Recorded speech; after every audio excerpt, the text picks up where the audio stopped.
নমস্কার, আমি অভ্রনীল দাশগুপ্ত আগামী কিছুক্ষণের তাৎক্ষণিক আবহাওয়া পূর্বাভাস নিয়ে আপনাদের সামনে চলে এসেছি। চলুন দেখে নেওয়া যাক বর্তমানে উপগ্রহ চিত্র এবং আবহাওয়া কীরকম কথা বলছে। আপনারা দেখতে পাচ্ছেন বর্তমানে উপগ্রহ চিত্র বিশ্লেষণ করে আমরা দেখতে পাচ্ছি যে একটি বজ্রগর্ভ মেঘ ঝাড়খণ্ড এবং পুরুলিয়া সংলগ্ন এলাকায় সৃষ্টি হয়েছে। কেন সৃষ্টি হয়েছে? কারণ আমরা দেখতে পাচ্ছি বর্তমানে পূর্ব উত্তরপ্রদেশ থেকে শুরু করে আমরা বাংলাদেশ পর্যন্ত একটি নিম্নচাপ অক্ষরেখা লক্ষ্য করতে পারছি এবং সেই নিম্নচাপ অক্ষরেখা ঝাড়খণ্ডের ওপর একটি সার্কুলেশন অর্থাৎ ঘূর্ণবাত অবস্থান করছে, যার জেরে কিন্তু আমরা ধানবাদ এবং তৎসংলগ্ন অঞ্চলের উপর আপনার একটি বজ্রগর্ভ মেঘের ফর্মেশন লক্ষ্য করছি এবং তা ক্রমশ দক্ষিণ পূর্ব দিকে বিস্তৃত হতে শুরু করেছে এবং দক্ষিণ পূর্ব দিকে বিস্তৃত হওয়ার ফলে এটি ক্রমশ পুরুলিয়া এবং তৎসংলগ্ন অঞ্চলে কিন্তু আমরা বৃষ্টিপাত লক্ষ্য করতে পারছি এই বজ্রগর্ভ মেঘের ফলে। এদিকে আমরা লক্ষ্য করছি বাংলাদেশের উপরে কিন্তু একটি বজ্রগর্ভ মেঘ সৃষ্টি হয়েছে একই নিম্নচাপ অক্ষরেখায় থাকার ফলে এবং সেই জন্য সেই বজ্রগর্ভ মেঘের থেকে আমরা ক্রমশ সেই ফর্মেশন অফ ক্লাউড লক্ষ্য করতে পারছি ক্রমশ আরও বাদিকে সেটি বিস্তার করছে, কারণ আমরা দেখতে পাচ্ছি এখানে একটি নিম্নচাপ অক্ষরেখা অবস্থান করছে, যার ফলে এই দুটি বজ্রগর্ভ মেঘ কিন্তু সংযুক্ত হতে পারে এবং সংযুক্ত হওয়ার ফলে এইখানে কিন্তু আমরা ভারী বৃষ্টিপাত থেকে মাঝারি থেকে ভারী বৃষ্টিপাত আগামী কিছুক্ষণ লক্ষ্য করতে পেরেছি এবং যার ফলে দক্ষিণবঙ্গে বিস্তীর্ণ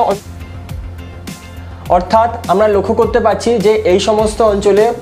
বজ্রগর্ভ মেঘের সৃষ্টির ফলে আমরা কিন্তু দক্ষিণবঙ্গের বিস্তীর্ণ অঞ্চল জুড়ে হালকা থেকে মাঝারি বৃষ্টিপাত সঙ্গে কোথাও কোথাও শিলাবৃষ্টি এবং বজ্রপাতের আশঙ্কা লক্ষ্য করছি, সাথে ঝোড়ো হাওয়া বয়ে যেতে পারে 40 থেকে 50 এবং কোথাও কোথাও 70 কিলোমিটার গতিবেগে। আমরা পরবর্তীতে দেখে নিই যে পালস ইমেজ কী কথা বলছে। আমরা পালস ইমেজ লক্ষ্য করতে পারছি যে পালস ইমেজও কিন্তু একই কথা বা একই জিনিস দেখাচ্ছে যে পুরুলিয়া এবং তৎসংলগ্ন অঞ্চলে বজ্রগর্ভ মেঘ সৃষ্টি হয়েছে, যা কিন্তু ক্রমশ দক্ষিণ পূর্ব দিকে অগ্রসর হবে এবং দক্ষিণ পূর্ব দিকে অগ্রসর হয়ে আমরা যে লাল অঞ্চল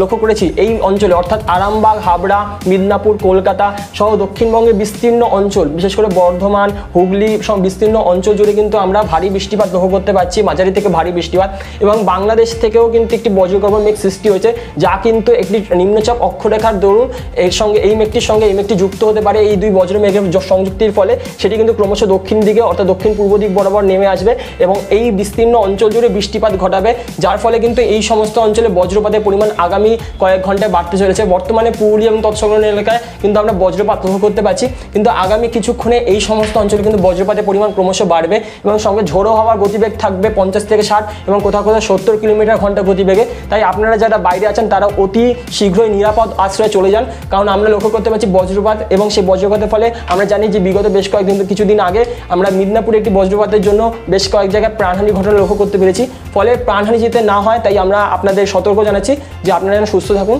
এবং বজ্রপাতের থেকে সুরক্ষিত থাকুন। আমরা দেখতে পাচ্ছি যে কোথায় কোথায় মাঝারি থেকে ভারী বৃষ্টিপাত হতে পারে। আমরা চলুন দেখে নিই জেলাগুলি না। আমরা দেখতে পাচ্ছি বাঁকুড়া, পুরুলিয়া, উত্তর এবং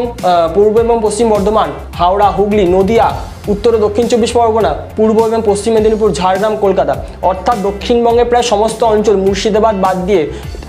এবং বীরভূম বাদ দিয়ে দক্ষিণবঙ্গের প্রায় সমস্ত অঞ্চল জুড়ে কিন্তু আমরা মাঝারি থেকে ভারী বৃষ্টিপাত লক্ষ্য করতে পারছি। সাথে কিন্তু আমরা উইন্ড অ্যালার্ট লক্ষ্য করতে পারছি, অর্থাৎ হাওয়ার গতিবেগ থাকতে চলেছে 70 থেকে 80 কিলোমিটার প্রতি ঘন্টা গতিবেগে এবং কিন্তু কোথাও কোথাও শিলাবৃষ্টিও আমরা লক্ষ্য করতে পারছি। অর্থাৎ আপনারা সবাই সুরক্ষিত থাকুন। আসন্ন দুর্যোগ সম্পর্কে আমরা আপনাদের সচেতন করার চেষ্টা করছি। আপনারা সবাই সুরক্ষিত থাকুন এবং আবহাওয়া সম্পর্কিত সমস্ত তথ্য সবার আগে পেতে আমাদের ওয়েদার অফ ওয়েস্ট বেঙ্গল চ্যানেলটি ফলো করে নিন এবং আমাদের সঙ্গে অবশ্যই যুক্ত থাকুন।